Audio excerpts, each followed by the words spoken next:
मित्रांनो, मुरांबा या मालिकेच्या 29 एप्रिलच्या भागामध्ये अक्षय ताराला वाचवण्यासाठी निघतो. रमा ही गाडीत येऊन बसते तेव्हा अक्षय रमाला, तुला कोणीतरी बोललंय म्हणून सिद्ध करण्यासाठी माझ्यासोबत येण्याची गरज नाहीये असं चिडून बोलतो. तर रमा, तुम्हाला मदतीची गरज आहे, मी शपथ घेऊन सांगते की मी काहीही घोळ घालणार नाही अशी अक्षयला विनंती करत असते. तेव्हा अक्षय, आता वाद घालायला वेळ नाहीये, तू चल माझ्याबरोबर, तुझ्यामुळे ताराला व मला काही झालं की तुझं समाधान होईल असं बोलत गाडी सुरू करतो. तर रमा, मला काहीही झालं तरी चालेल, परंतु तुम्ही व तारा सुखरूप हवे असं बोलते. त्यानंतर रमा गाडीत देवाकडे प्रार्थना करत असते. तर अक्षय, तारा किडनॅप झाली, पिकनिकला नाही चाललोय आपण, त्यांच्याकडे हत्यार असू शकतात आणि तू माझ्यासोबत येऊन माझं टेन्शन वाढवलंस असं वैतागत रमाला बोलतो. तेव्हा रमा, तुम्ही काळजी नका करू, मी रुमालात तिखट बांधून घेतलंय असं सांगते. ते ऐकून अक्षय, त्यांच्या गनचा सामना तू या तिखटाने करणार आहेस का म्हणून विचारतो. तेव्हा रमा, तिखट हेच महिलांचं हत्यार असतं, तुम्ही पुढे बघून गाडी चालवा,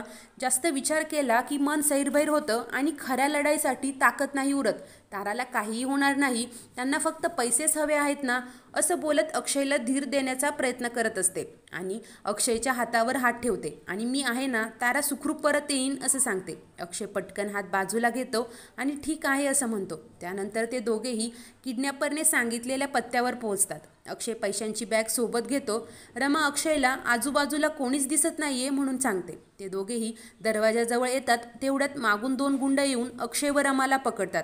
रमा, सोडा त्यांना असं ओरडत असते. तेव्हा एक गुंड, मी या मुकादमांना चांगलंच ओळखतो, रिव्हॉल्वर आणली असेल याने, नीट बघून घे, पैसा आला की धावतात बंदुका विकत घ्यायला असं आतून बोलत असतो. अक्षय, कोण आहेस रे असं ओरडून विचारतो. तेव्हा तो व्यक्ती आतून, गरीबाला कसं दाबून ठेवायचं हे तुम्हाला बरोबर माहीत असतं असं बडबडत असतो. तेव्हा तोंड बंद ठेव, ताराला सोड आधी असं अक्षय ओरडून सांगतो. त्यानंतर एक गुंड अक्षयची झडती घेतो. अक्षय, मी काहीही आणलेलं नाहीये असं सांगतो. तर आतून, काय रे पळकुट्या, एरवी माजत असतो, आता टरकली तर बायकोला घेऊन आलास का असा आवाज येत असतो. अक्षय, हा आवाज ओळखीचा वाटतोय असं मनात विचार करतो. तेवढ्यात, याला आत सोडा मग हिच्याकडे बघू असं एक गुंड आतून सांगतो. तेव्हा बाहेरचा गुंड अक्षयला आत जा असं बोलत ढकलतो. अक्षय खूप संतापतो व पैसे देऊन ताराला घेऊन येतोय. रमाला काहीही होता कामा नये असं रमाला पकडून ठेवलेल्या गुंडाला बजावतो. ताराचा अक्षुमामू असा आवाज येत असतो. दुसरीकडे घरी सर्वजण खूप टेन्शनमध्ये असतात. सीमा देवासमोर हात जोडून प्रार्थना करत असते. तर मयुरी, ही रमा नक्कीच काहीतरी घोळ घालणार असं बोलते. तेव्हा जान्हवी, हे हिरो हिरोईन गेलेत खरे पण ते ताराला वाचवू शकतील का असा डायलॉग देते. ते ऐकून आरती, ताराला काहीही होणार नाहीये असं जान्हवीला सांगते. तेव्हा जान्हवी, आजकाल किडनॅपिंगच्या कसल्या कसल्या केसेस आपण टीव्हीवर पाहतो, बी प्रॅक्टिकल असं आरतीला बोलते. ते ऐकून सीमा जान्हवीकडे येते आणि काहीही बोलू नकोस, त्यापेक्षा हात जोडून देवाकडे प्रार्थना कर असं खडसावते. तेव्हा जान्हवी पार्वतीला, मी किती पॉइंटशीर बोलते असं म्हणते. तिला वाटतं पार्वती तिची बाजू घेणार, परंतु पार्वती, तू मोठी नाचून आहेस, कुठे काय बोलावं तुला समजायला हवं या शब्दात जान्हवीला खडसावते. इकडे तारा अक्षुमामू, मनीमाऊ मामी असं ओरडत असते. तिच्या डोळ्यांवर पट्टी बांधून तिला एका खुर्चीला बांधून ठेवलेलं असतं. ते पाहून अक्षय त्या गुंडाला ताराला सोड असं म्हणत ताराजवळ जाण्याचा प्रयत्न करू लागतो, परंतु तो गुंड अक्षयला बाजूला ढकलतो आणि त्याला ठोसे मारू लागतो. अक्षय मुकाट्याने पैसे घे आणि ताराला सोड असं सांगत असतो,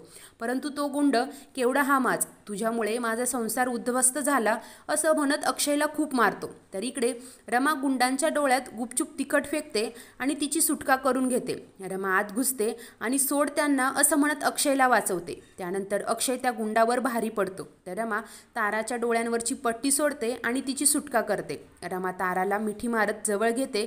तर अक्षय रमाकडे गाडीची चावी फेकतो आणि पळ इथून असं सांगत असतो. तो गुंड अक्षयच्या हातातून निसटतो आणि रमाकडे धावतो. तर रमा त्याचा प्रतिकार करत असते. अक्षय पुन्हा त्याला पकडतो आणि रमाला पळ असं सांगत असतो. रमा, मी तुम्हाला घेतल्याशिवाय जाणार नाहीये असं बोलते, परंतु अक्षयने पुन्हा जायला सांगितल्यावर रमा ताराला घेऊन बाहेर येते आणि तिला गाडीत बसवते. तारा खूप घाबरलेली असते.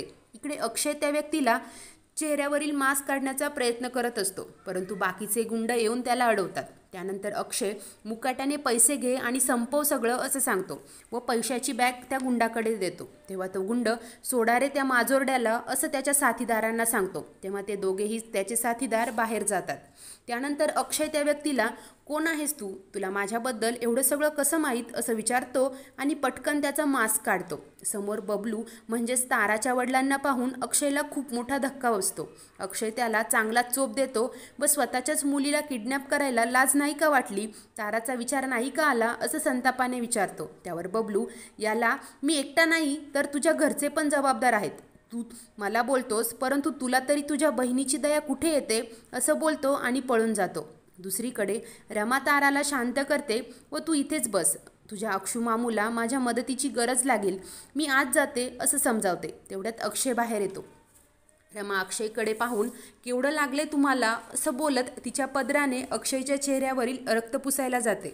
परंतु अक्षय नकार देत नाही लागले जास्त, खर्चटलंय फक्त, आपण निघूयात असं रमाला सांगतो. त्यानंतर गाडीत अक्षय रमाला तुला त्या गुंडांनी आत कसं सोडलं म्हणून विचारतो. तेव्हा रमा हसतच मिरची मसाला कामा आला असं सांगते. अक्षय ताराला तुला त्या गुंडांनी काही त्रास दिला का म्हणून विचारतो. तारा काहीच बोलत नाही.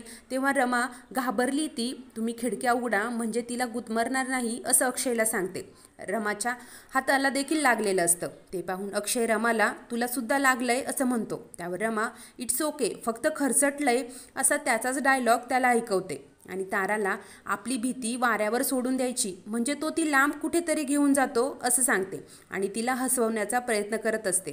अक्षय त्या दोघींकडे समाधानाने पाहत असतो. दुसरीकडे मयुरीला बबलूचा फोन येतो. सीमा ते पाहते आणि बबलू का फोन करत आहे असं मयुरीला विचारते. तेव्हा मयुरी चिडत तो ताराचा बाबा आहे, आमची मुलगी या घरातून गायब झाली आहे, त्याला कळवायला नको का असं सीमाला सांगते आणि फोन रिसीव करते. तेव्हा बबलू मयुरीला अक्षयने त्याचा चेहरा पाहिलाय असं सांगतो. तेवढ्यात अक्षय व रमा ताराला घेऊन घरी परत येतात. तारा आई असं बोलत मयुरीजवळ येते आणि तिला मिठी मारते. तर आरती ताराला तू बरी आहेस ना असं प्रेमाने विचारत असते. तर अभिलाही ताराला पाहून खूप आनंद होतो.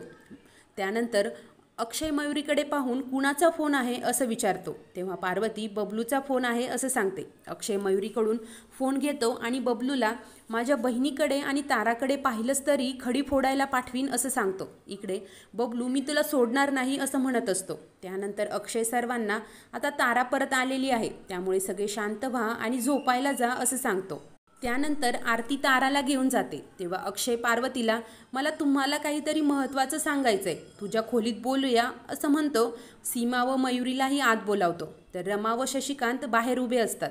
तर पुढील भागात रमा अक्षयच्या जखमेवर मलम लावत असते आणि माझे बाबा म्हणायचे माझ्या हातात धन्वंतरीचा हात आहे, हात लावला की लगेच फरक पडतो असं सांगत असते. तेव्हा अक्षय एवढंच आहे तर आईचा आजार का नाही बरा केलास असं बोलतो. ते ऐकून रमा गप्प होते. अशाच नवीन भागांच्या अपडेटसाठी आपल्या चॅनलला नक्की सबस्क्राईब करा व बेल आयकॉनवर क्लिक करायला विसरू नका. धन्यवाद.